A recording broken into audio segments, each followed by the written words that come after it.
কিছু খাওয়ার করতেও পারছি না, শীতকাল বড় কুয়াশা পড়েছে, কিছু দেখতেও পাচ্ছি না। না, একটু চেঞ্জ হলি।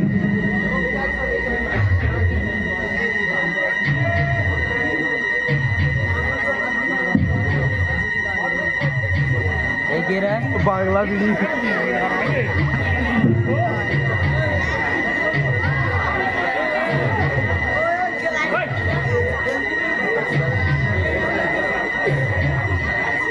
লাইট বন্ধ করো।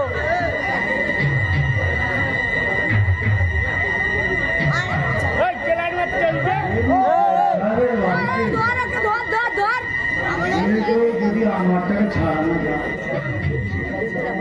সেই সকাল থেকে রাত হয়ে গেল, দরজা বাড়ি আইলো না। জানি আজ রোববার, ঘরকে থাকবে, রইলই না। কোথায় গেছে কে জানে। দারোয়ান হিন্দিতে যে কি করলো আমি কিছু বুঝতেই পারলাম না। আর বসতে হবে না, আমি ঘরকে যাই। ওর কুতুবটা একা আছে, সে আমার ভয় পাবে।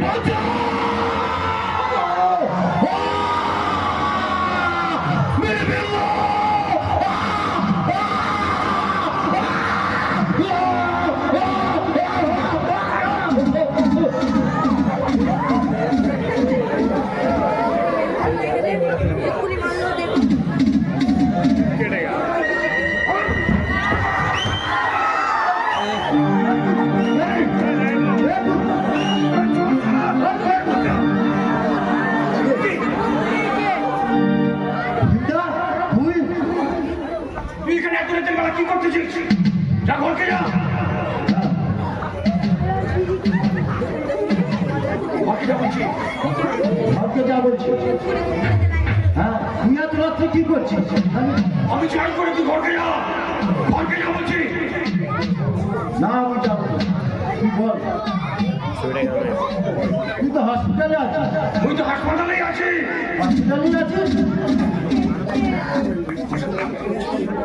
তোর গোটা শরীরে এত রক্ত কেন? তুই কোথায় কি করেছিস? তুই ঘরকে জানো আর ওর কিছু নয়। ঘরকে যা। না, আমি ঘরকে যাবো না। তুই বল, তোর শরীরে এত রক্ত কেন?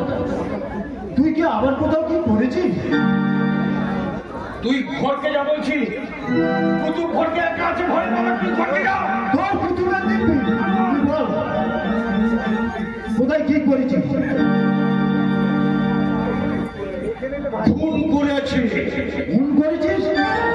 আরে ওই 3 শয়তানের খুন করেছি। 3 শয়তানের?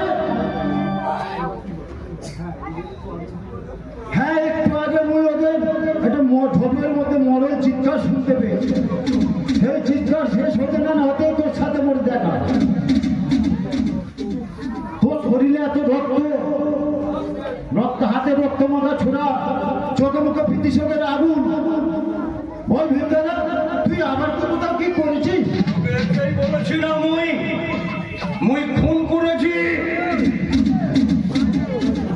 ওই 3 শয়তানের খুন করেছে। কোন 3 শয়তান? যারা শুধু তোর মোর শত্রু ছিল না রে আনোয়ার, ওরা সমাজের শত্রু ছিল। সমাজের শত্রু ছিল? হ্যাঁ, সমাজের শত্রু। তুই বুঝবো গেলা, তুই মুখে খুলে বল। বলি শোন, ওই যে 3 আইন রক্ষক আছে না, 3 আইন রক্ষকের 3 কুলাঙ্গার। ওই যে পুলিশ আছে রাজশঙ্কর গাঙ্গুলি, উনার ছেলে। ওই যে উকিল আছে তপন রায়, উনার ছেলে। আর যে চিৎকারটা তুই শেষ বেলায় শুনতে পেলি, ওর কুটিটা মই খাইতে দিচ্ছি।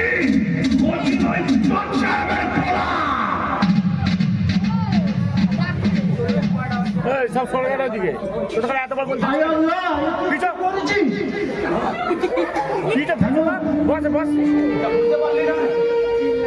কিছু বুঝতে পারলি না? হ্যাঁ, সব বুঝি। এই সমাজের জঞ্জাল বুঝেছিস, ওরা ছিল সমাজের জঞ্জাল। ওই জঞ্জাল সাফ করার জন্য ও জেলখানার হাবিলদার কেষ্ট দাদা আর ওই হাসপাতালের কর্মী স্বপন দাদা মুখে দায়িত্ব দিয়েছে। ওই জঞ্জাল সাফ করেছি। ওরা শুধু তোর মোর শত্রু ছিল না আনোয়ার, ওরা ছিল সমাজের শত্রু। ওরা তিনজন আইন রক্ষক বাপের আইনি প্রভাব খাটিয়ে দিনের পর দিন কত অন্যায় করেছিল রে। তার থেকে এই বুঝি ভালো হলো না? সমাজের জঞ্জাল সাফ করতে গিয়ে তুই বড় আপনের বড় ক্ষতি করে ফেলেছিস। হ্যাঁ ভীমদাদা, তুই তোকে কার ক্ষতি করেছি? বল, কার ক্ষতি করেছি? বল না। তুই তোকে একটা বড় গোপন কথা, সত্যি কথা গোপন করেছিস। কি কথা গোপন করেছিলি? বল না, কি কথা গোপন করেছিলি?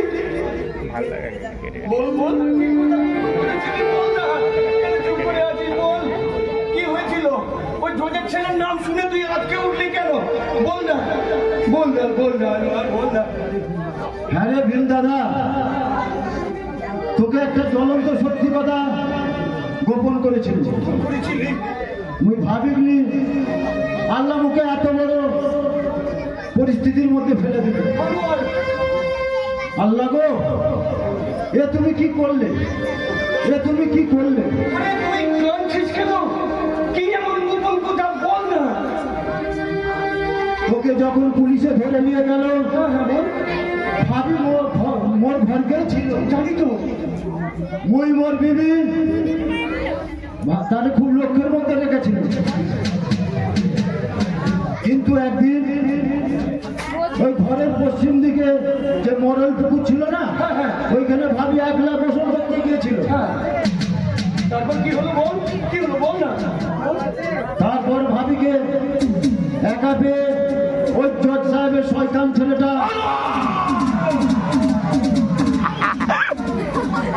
ভাবি মোকে কিচ্ছু বলে গেলাই, মন মরা হচ্ছে দেখে মুই মোর বিবিটা জিজ্ঞাসা করতে মোর বিবি মুখে সব সত্যি কথাটা বলে দেয়। তারপর কি হলো? বল।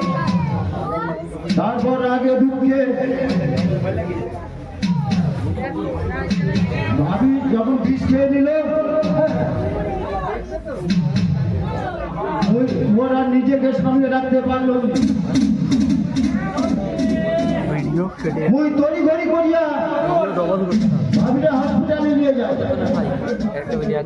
আমি জানি, আমি ওই পর্যন্ত জানি আনোয়ার, তুই হাসপাতালে নিয়ে গিয়েছিলি আমি জানি, কিন্তু তারপরে মোর কাছে শোনা যায় যে মোর বউ লাইনি, মোর বউ লাগিয়ে দুনিয়ার মায়া কেটে দিয়ে চলে গেছে।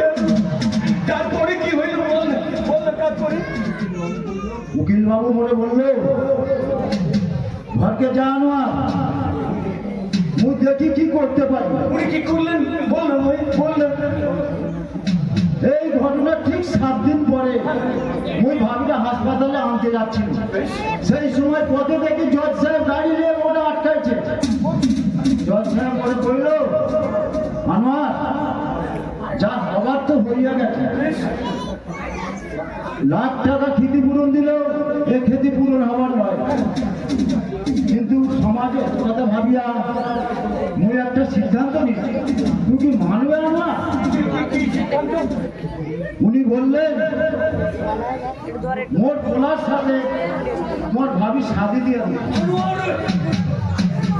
হ্যাঁ ভীম দাদা, মুই আর এর মধ্যে আপত্তি না করে তোর বিচারে শেষ পরিণতি ভেবে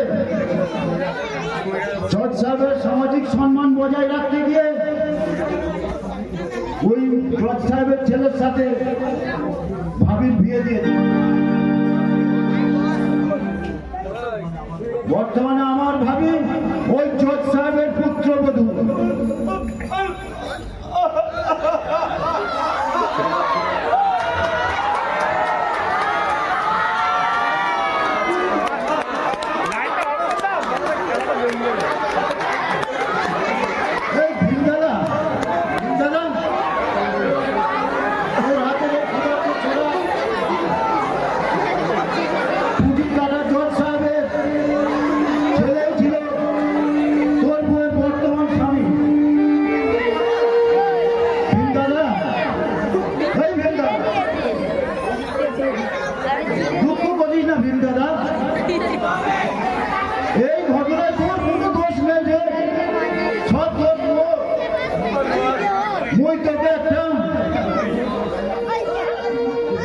সেদিন যদি জজ সাহেব গেঞ্জিটা ছিল উকিল বাবুর কথা না শুনে মুখ করে সব সত্য কথাটা বলে দিতুম, ওরা ওর হাত দুটো ধরে বললো মানোয়ার এই ভীমের তো ফাঁসি হবে, তবু ভালো ওর বউটা তো সুখে থাকবে। তুমি ভীমটা সত্যিটা বলো না।